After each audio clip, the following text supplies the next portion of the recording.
சமீபத்துல விடுதலை 2 ஓட படத்தினுடைய ட்ரெய்லர்ல வந்து ஒரு வசனம் வந்துச்சு. தத்துவம் இல்லாத தலைவர்கள் வந்து ரசிகர்களை தான் உருவாக்குவாங்க, ஆனா அது வளர்ச்சிக்கு வழிவகுக்காதுன்னு ஒரு வசனம் வந்துச்சு. ரொம்ப பிரபலமா பேசப்பட்டது. ரசிகர்களை வைத்து நம்ம வந்து அரசியல் கட்சி நடத்தணும் அப்படின்னு நினைக்கிறது வந்து கண்டிப்பா இங்க எடுபடாது.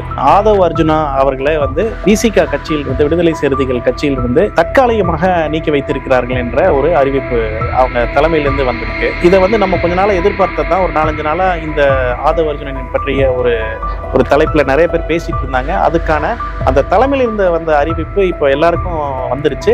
அதை வந்து இது எதனால இந்த நீக்கம் செயல்பட்டது என்பதை பற்றி விரிவா நம்ம பார்க்கலாம். ஸோ இது முழுக்க திருமாவர்களை தனிமைப்படுத்தி திமுக கூட்டணியை பலவீனப்படுத்தும் நோக்கத்துக்காக நடைபெற்ற ஒரு நிகழ்ச்சியா தான் நம்ம பார்க்கிறோம். ரொம்பவுமே அந்த நிகழ்ச்சி வந்து சினிமாத்தனமா இருந்தது. ஒரு புத்தக வெளியீட்டு விழாவுக்கு உண்டான எந்த ஒரு அம்சமும் அந்த நிகழ்ச்சியில இல்லை. ஒரு ஒளி காட்சிகளாகட்டும், இந்த செல்ஃபி எடுக்கிறதாகட்டும், இந்த மாதிரி ஒரு பரபரப்பா. மானமும் அறிவும் மனிதனுக்கு அழகு. அனைவருக்கும் வணக்கம். கடந்த 2-3 நாட்களுக்கு முன்பாக சென்னையில வந்து அம்பேத்கரை பற்றிய ஒரு நூல் வெளியீட்டு விழா நடந்தது. எல்லாருக்கும் தெரிஞ்சிருக்கும். எல்லாருக்குமான தலைவர் அம்பேத்கர் என்ற அந்த தலைப்புல நூல் வெளியிட்டாங்க. அந்த நிகழ்ச்சி வந்து மிகப்பெரிய ஒரு சர்ச்சையை ஏற்படுத்துச்சு அப்படிங்கறத நம்ம எல்லாருமே பார்த்தோம். அந்த சர்ச்சையை ஏற்படுத்துறதுக்கான காரணம் எதற்காக ஏற்பட்டது என்று நம்ம பார்த்தோம்னால், அந்த நூலை வெளியிட்டவர் தமிழக வெற்றி கழகத்தினுடைய தலைவராக சமீபத்தில் பொறுப்பேற்ற விஜய் அவர்கள். அந்த நூலை பெற்றுக்கொண்டவர் ஓய்வு பெற்ற நீதியரசர் சந்துரு அவர்கள். இந்த நூல் வெளியீட்டு விழாவில் விடுதலை சிறுத்தைகள் கட்சியினுடைய தலைவர் அண்ணன் தொல் திருமா அவர்கள் கலந்து கொள்வதாக இருந்தது. ஆனால் ஒரு சில காரணங்களாக அவர் கலந்து கொள்ள இயலவில்லை. அதை முன்பே தெரிவித்து விட்டார். இருந்தும் கூட இந்த நிகழ்ச்சியை பரபரப்பாக எடுத்துக்கொண்டு சமூக வலைதளங்கள்ல நிறைய பேர் வந்து இதை வந்து ஒரு மிகப்பெரிய சர்ச்சையை உண்டாக்கினாங்க. அதற்கான பின்னணி என்ன, அது ஏன் அந்த மாதிரி நடந்தது, அந்த நிகழ்ச்சி வந்து உண்மையிலேயே ஒரு புத்தக வெளியீட்டுக்காக நடந்ததா அல்லது வேறு ஏதாவது ஒரு காரணங்கள் இருக்கிறதா என்பதை அலசி ஆராயத்தான் இந்த காணொலியை நம்ம பார்க்க போறோம்.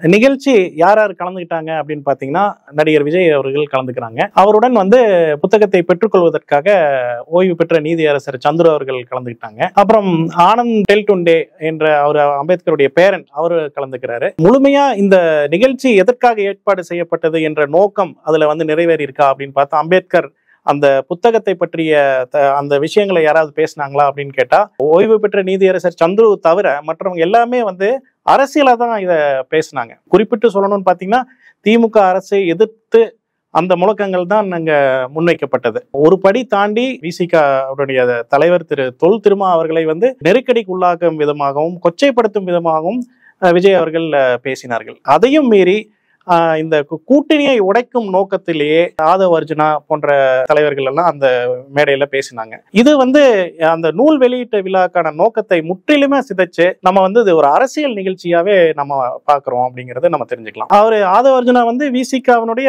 துணை பொதுச் செயலாளராக இருக்காரு. இருந்தும் கூட அந்த தலைவருக்கு எதிரான சில முழக்கங்கள்லாம் வைக்கும்போது அதை கைதட்டி ரசிக்கிறதெல்லாம் நம்ம பார்த்தோம். ஸோ இது முழுக்க திருமாவர்களை தனிமைப்படுத்தி திமுக கூட்டணியை பலவீனப்படுத்தும் நோக்கத்துக்காக நடைபெற்ற ஒரு நிகழ்ச்சியா தான் நம்ம பார்க்கிறோம். ரொம்பவுமே அந்த நிகழ்ச்சி வந்து சினிமாத்தனமா இருந்தது. ஒரு புத்தக வெளியீட்டு விழாவுக்கு உண்டான எந்த ஒரு அம்சமும் அந்த நிகழ்ச்சியில இல்லை. ஒரு ஒளி காட்சிகளாகட்டும், இந்த செல்ஃபி எடுக்கிறதாகட்டும், இந்த மாதிரி ஒரு பரபரப்பா அந்த ஒரு சினிமாத்தனமான ஒரு நிகழ்ச்சியா தான் அதை ஏற்படுத்திடுறாங்க. ஆனா புத்தக வெளியீட்டு அந்த விஷயங்களை பத்தி யாருமே அதுல பெருசா அதை பேசவே இல்லை. அதுல குறிப்பிட்டு சொல்லணும்னு பாத்தீங்கன்னா, நீதியரசர் சந்துரு அவர்கள் அந்த புத்தகத்தில் இருக்கக்கூடிய ஆர்டிகல் 15 பத்திய விஷயங்களும், அது எதிர்கட்சி தலைவர் ராகுல் காந்தி அவர்கள் இந்த கான்ஸ்டிடியூஷனை எவ்வளவு மதிக்கிறார் என்பதை பத்தி எல்லாம் விரிவா பேசினார். இருந்தும் அந்த காட்சிகளை வந்து ரொம்பவுமே அதை இருட்டடிப்பு செய்தார்கள். இந்த விஜய் வந்து திமுகவை எதிர்த்து பேசுறதும், ஆதவ் அர்ஜுனா வந்து இந்த மன்னராட்சி பற்றி பேசுறதும், இந்த தலைப்புகளை தான் வந்து ரொம்ப விரிவா நம்ம சமூக வலைதளங்கள்ல பார்க்க முடிஞ்சது. அந்த புத்தகத்தினோட சிறப்பம்சத்தை பேசின சந்துரு அவர்களுடைய காட்சிகள் கூட ஒரு இருட்டடிப்பு செய்ததான் நம்ம அதுல பாக்குறோம். ஆனந்த விகடன் பிரசுரம் பதிப்பீட்டாளர்கள் வெளியீட்டாளர்கள் வந்து விஜயை எதுக்கு இந்த புத்தகத்தை வெளியிட சொன்னாங்க அப்படிங்கிறது ஒரு ஆச்சரியமான விஷயமா தான் இருந்தது. அவருக்கும் இந்த புத்தகத்துக்கும் என்ன சம்பந்தம் என்னன்னு கூட தெரியல. அவரு புத்தகத்தை பத்தி விரிவா பேசினாரான்னு கேட்டா அதுவும் பெருசா பேசல. ஆனா அவர் முடிக்கும் போது என்ன சொல்றாரு, தொல் திருமாவை பற்றி மிகவும் அருவருக்கத்தக்க வகையில் நாகரிகமற்ற வகையில் அவர் வரவில்லை, ஆனால் அவர் மனசு பூரா இங்க இருக்கும் என்று ஒரு தேவையில்லாத சர்ச்சையான ஒரு கருத்தை வெளியிட்டார். இது முழுக்க விஜய் வந்து இந்த அரசியல்ல முதிர்ச்சியின்மையை தான் காமிக்குது. ஒரு நீண்ட கால அரசியல் தலைவராக இருக்கும் 20-30 ஆண்டு காலமாக ஒரு அரசியல் களத்தில் இருக்கும் தொல் திருமாவை பற்றி இவ்வளவு மலிவான வகையில அவர் பேசியிருக்க கூடாது என்றுதான் பொதுவான அரசியல் விமர்சகர்கள் சொல்றாங்க. அவரோட பின்புலம் என்ன, தொல் திருமாவளோட பின்புலம் வந்து மிக ஒரு பெரிய பின்புலம். அவர் பல கட்டங்களாக தாண்டி இன்றைய இந்த அரசியல புரிதலோடு செயல்படும் தலைவர். அவரை கொச்சைப்படுத்துவதற்கு விஜய் வந்து இந்த மாதிரி வார்த்தை பிரயோகங்கள் சொன்னது வந்து மிகப்பெரிய ஒரு அதிர்ச்சியை ஏற்படுத்துச்சு. அவரோட அரசியல் முதிர்ச்சியின்மையை வெளிப்படுத்துச்சு. சமீபத்துல விடுதலை 2 படத்தினுடைய ட்ரெய்லர்ல வந்து ஒரு வசனம் வந்துச்சு. தத்துவம் இல்லாத தலைவர்கள் வந்து ரசிகர்களை தான் உருவாக்குவாங்க, ஆனா அது வளர்ச்சிக்கு வழிவகுக்காதுன்னு ஒரு வசனம் வந்துச்சு. ரொம்ப பிரபலமா பேசப்பட்டது. அதே போலதான் நடிகர் விஜயனுடைய கட்சி ஆரம்பிச்சு அவர் எந்த விதமான கொள்கை கோட்பாட்டிலையும் ஒரு தெளிவான முடிவு இல்லாம தேவையில்லாத திமுகவை எதிர்க்கிறேன்னு சொல்றாரு. எதற்காக எதிர்க்கிறேன்னு அவரு ஒரு நிலைப்பாடு எடுக்கல. பிஜேபி எதிர்க்கிறேங்கிறாரு, அதுக்கு ஒரு தெளிவான நிலைப்பாடு எடுக்கல. எல்லா தலைவர்களையும் அவரு சேர்ந்து நாங்க கட்சி நடத்துறோம்னு சொல்றாரு, அதுலயும் ஒரு தெளிவான ஒரு இது இல்லை. இந்த மாதிரி வந்து ரசிகர்கள் பட்டாளத்தை வைத்துக்கொண்டு அந்த தலைவர் வந்து ஒரு நாட்டு மக்களுக்கு என்ன செய்ய போறாருன்னு புரியல. ரசிகர்களை வைத்தே நம்ம வந்து அரசியல் கட்சி நடத்தணும் அப்படின்னு நினைக்கிறது வந்து கண்டிப்பா இங்க எடுபடாது. அவங்க ஒரு ட்விட்டர்ல போடுறதாகட்டும், அறிக்கை விடுறதாகட்டும், ஆபீஸ்ல கூப்பிட்டு வெள்ள நிவாரண பொருட்கள் கொடுப்பதாகட்டும், களத்துல போய் வேலை செய்யற தலைவர்கள் தான் இங்க வந்து ஒரு மக்களிடையே ரீச் ஆவாங்க. அவங்க தான் வந்து ஒரு அரசியல் தலைவரா மக்கள் ஏத்துக்குவாங்க. ஆனா மக்களிடையே நேரடியாக செல்லாமல் அவங்க வந்து நிழல் அரசியல் செய்வது வந்து மக்கள் எப்பவுமே ஏத்துக்க மாட்டாங்க. அது விஜய்க்கு மிக பொருத்தமாக இருக்குன்னு நாங்க நினைக்கிறோம். இப்போ பொதுவா வாரிசு அரசியல் சொல்றாரு, ஊழல் அரசியல் அப்படிங்கிறாரு. இதெல்லாம் விட மிகப்பெரிய ஆபத்து என்னன்னு கேட்டீங்கன்னா, நிழல் அரசியல் வந்து ஒரு அந்த நாட்டுக்கு வந்து மிகப்பெரிய ஒரு ஆபத்தா இருக்கும். நிழல் அரசியல் என்பது என்னன்னா, ஒரு பெரிய கட்சி இருக்கும். அந்த பெரிய கட்சி வந்து அவங்களோட கொள்கை கோட்பாடுகளை வந்து அவங்க சொல்ல முடியாததை இன்னொரு கட்சியை உருவாக்கியோ இன்னொரு தலைவர் மூலியமாவோ அந்த கருத்துக்களை எடுத்து செல்வதற்காக அவங்க அந்த கட்சியை உருவாக்குறாங்க. இது வந்து முழுக்க முழுக்க ஒரு நிழல் அரசியல் வந்து மிகப்பெரிய ஆபத்து. ஏன்னா நம்ம வந்து பார்க்குற அந்த பிம்பம் வேற, அதை இயக்குறவங்க வேறையா இருக்காங்க. இது வந்து பிஜேபிக்கு அவங்க எல்லா மாநில கட்சிகளையும் அவங்க அழிச்சது தெரிஞ்சிருக்கும். கொஞ்ச நாளைக்கு முன்னாடி அதிமுகவை பிஜேபி இயக்குச்சு. மகாராஷ்டிரால பார்த்தீங்கன்னா ஷிண்டேவனோட அரசு பிஜேபி இயக்குச்சு. அதே போல இந்த சீமான் அவர்களும் அதோட நிழல் அரசியலும் அதுவும் அதே மாதிரிதான். யாரோட கருத்தை வந்து அவர் திணிக்கிறார், அவரே வந்து இன்னைக்கு ஒன்று சொல்லுவார், நாளைக்கு ஒன்று சொல்லுவார். அதே போலதான் விஜய் வந்து ஒரு நிழல் அரசியல் தான் பண்றாரு அப்படிங்கிறது வந்து இது மிகப்பெரிய ஆபத்தை கண்டிப்பா உருவாக்கும். இந்த நிழல் அரசியல் வந்து எங்க கொண்டு போய் சேர்க்கும்னு கேட்டீங்கன்னா, கண்டிப்பா மக்களிடையே ஒரு மிகப்பெரிய குழப்பத்தை ஏற்படுத்தும். அதனால நேரடியா எந்த தலைவர் எந்த கொள்கை கோட்பாட்டுல மக்களிடையே சென்றடைகிறாரோ அவங்க தான் வந்து அடுத்தடுத்து அவங்களுடைய ஆட்சி அமைக்கிறதுக்கான வாய்ப்பை அவங்க கொடுப்பாங்க அப்படிங்கிறத நம்ம தெரிஞ்சுக்கலாம். ஸோ இதையும் தாண்டி ஆதவ் அர்ஜுனா வந்து அவரு விசிகாவினுடைய கட்சியில இருக்காரு, ஒரு பொறுப்புல இருக்காரு. அவர் வந்து தமிழகத்துல மன்னராட்சி நடக்குது, பொதுவா மன்னராட்சி நடக்குது, ஊழல் நடக்குது என்பதை பற்றி எல்லாம் ஒரு இது சொன்னாரு. அதை பற்றி நிறைய தலைவர்கள் வந்து விரிவா விளக்கம் கொடுத்துட்டாங்க.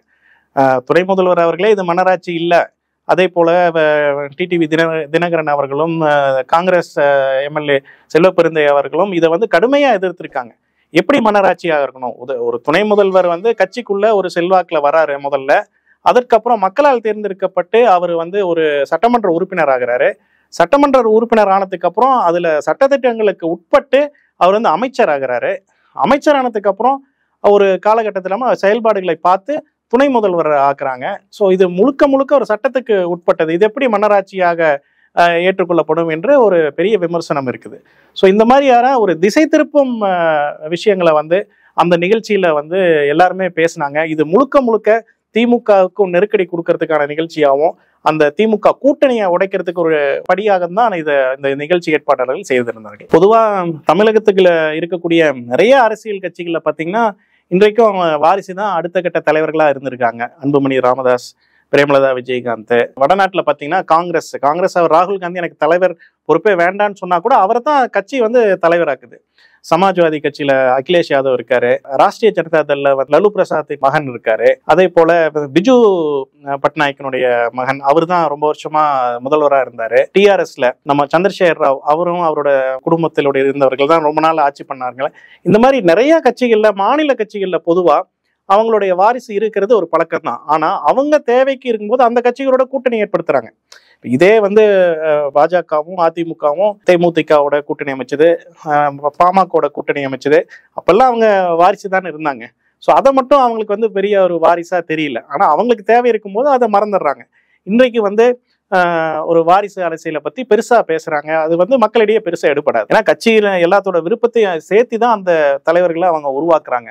இதே கலைஞர் வந்து வயது முதிர்ந்த காலத்தில் கூட தளபதி அவர்களை தலைமை பதவி கொண்டு வரதுல மிகப்பெரிய தாமதம் இருந்தது. அந்த தாமதத்தினாலே பாத்தீங்கன்னா கட்சி வந்து ஒரு 2 முறை வந்து ஆட்சி அமைக்க முடியாம போனது. இன்றைக்கு அதிமுக இருக்கக்கூடிய நிலைமை வந்து மிகவும் மோசமாக இருக்கிறது. அதுக்கு வந்து அடுத்த கட்ட தலைவர்கள் அந்த கட்சியில் இல்லாததான் ஒரு மிகப்பெரிய காரணம். அந்த கட்சி வந்து இன்னைக்கு அடுத்த கட்ட தலைவர் இளம் தலைமுறையிடையே சென்றடைய மிகப்பெரிய ஒரு கேப் இருக்குது. அந்த கேப்பை வந்து அந்த கட்சி பயன்படுத்திக்கல.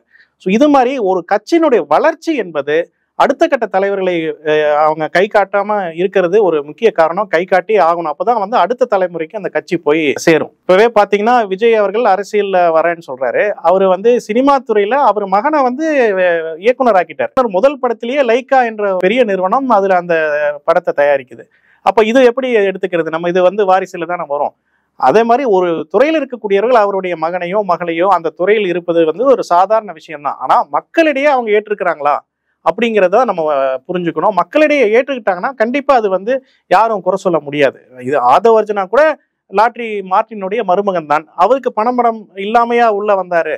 அவருக்கு எல்லா பலமும் வச்சுட்டு தானே உள்ள வந்தாரு. அதுவும் ஒரு வகையான வாரிசு அரசியல் தான். ஸோ இந்த வாரிசு அரசியல் அப்படிங்கிறது ஒரு அரசியல் கால் புரட்சிக்காகவும் அரசியல் விமர்சனத்திற்காகவும் வைக்கப்படுவதை ஒழிய வேறு வந்து அந்த மக்களிடையே சென்று சேராது என்பதுக்கு நம்ம எல்லாரும் அதை தெரிஞ்சுக்கலாம். பொதுவா வந்து இந்த அரசியல் கட்சியில வந்து நேரடியா அரசியல் களத்துல இருக்கிறவங்க வந்து மக்களிடையே நேரடியா சென்றடைவாங்க. ஆனா இந்த நிழல் அரசியல் செய்வர்கள் பாத்தீங்கன்னா சமூக வலைதளங்கள்ல தான் களமாடுவாங்க. நேரடி அரசியல்ல களமாட மாட்டாங்க. எதிர்ப்பு அரசியலாவே அவங்க வந்து அவங்களோட கருத்துக்களை சொல்லுவாங்க. கட்சி இருக்கும், ஒரு கொள்கை இருக்கும், அந்த கட்சிக்கு எதிராகவும் அந்த கொள்கைக்கு எதிராகவும் அந்த கூட்டணியை உடைக்கிறதாகவும் இந்த மாதிரி விஷயங்களுக்கு தான் அந்த நிழல் அரசியல் வந்து பொதுவா அவங்க வந்து செய்யக்கூடிய ஒரு ஸ்ட்ராட்டஜி. இது வந்து பெரிய கார்பரேட் நிறுவனங்கள் தான் இதை வந்து முன்னிறுத்தி செய்யும். அந்த கார்பரேட் நிறுவனத்துக்கான தேவையாகவோ அல்லது ஒரு விளம்பரத்துக்காகவோ இந்த மாதிரி விஷயங்களுக்கு தான் அது வந்து அந்த நிறுவனங்கள் செய்யும். இதுல வந்து சீமான் போன்றவர்கள் அந்த இதுல எல்லாம் ஒரு கடந்த 7-10 வருஷமாவே கூட அவர் இந்த வேலையை தான் செஞ்சுட்டு இருந்தாரு. அதானி, அம்பானி போன்ற பெருநிறுவனங்கள் தான் இவங்களை இயக்குது. இந்த நிழல் அரசியலை வந்து மிகப்பெரிய அளவுல வந்து சக்சஸ்ஃபுல்லா பண்ணது வந்து பாஜக கட்சி தான். அந்த மாதிரி நிழல் அரசியல் வந்து தமிழ்நாட்டுல வந்து இதுவரைக்கும் பெருசா எடுபட்டதில்லை. கடந்த 60-70 ஆண்டுகளாக நேரடியாக களத்தில் இருந்த தலைவர்கள் தான் இங்க வந்து ஆட்சி செஞ்சிருக்காங்க. நிழல் அரசியல் வந்து பெருசாவே எடுபடாது. இன்னைக்கு சீமான் ஆகட்டும், இன்னைக்கு வரக்கூடிய விஜய் வந்து இன்னொரு பெரிய சீமானா தான் கருதப்படுவாரே தவிர அவர் நேரடி அரசியல்ல வந்து என்னைக்கு அவரு உள்ள வராரோ அன்னைக்குதான் வந்து அவரு மக்களிடையே சென்றடைவாரு. இன்னைக்கு இந்த ஆதவ அர்ஜுனா கூட நீக்கப்பட்டிருக்காரு. அந்த அவங்க கட்சியில் இருந்து இந்த மாதிரி நிலைமை தான் அந்த மாதிரி நிழல் அரசியல் செய்பவர்களுக்கு யூஸ் ஆகும். உங்களுக்கு வந்து அந்த கொள்கை கோட்பாடு அந்த கட்சியில ஒரு முக்கிய ஒரு பிடிப்பு இல்லைன்னா கண்டிப்பா அவங்களுக்கு வந்து பெரிய எதிர்காலம் இருக்காது. தமிழகம் வந்து அதுக்கு ஒரு பெரிய உதாரணம். அவர் நேரடி கொள்கை இருக்கவங்க தான் இந்த அரசியல் பண்ணியிருக்காங்க. இந்த மாதிரி நிழல் அரசியல் செய்பவர்களோ சமூக வலைதளங்கள்ல அரசியல் செய்பவர்களுக்கோ இங்கே வந்து ஒரு மிகப்பெரிய ஒரு களமே இல்லை, அவங்களுக்கு ஒரு வாய்ப்பும் இல்லை என்று சொல்லி இந்த உரையை முடிக்கிறேன். நன்றி, வணக்கம்.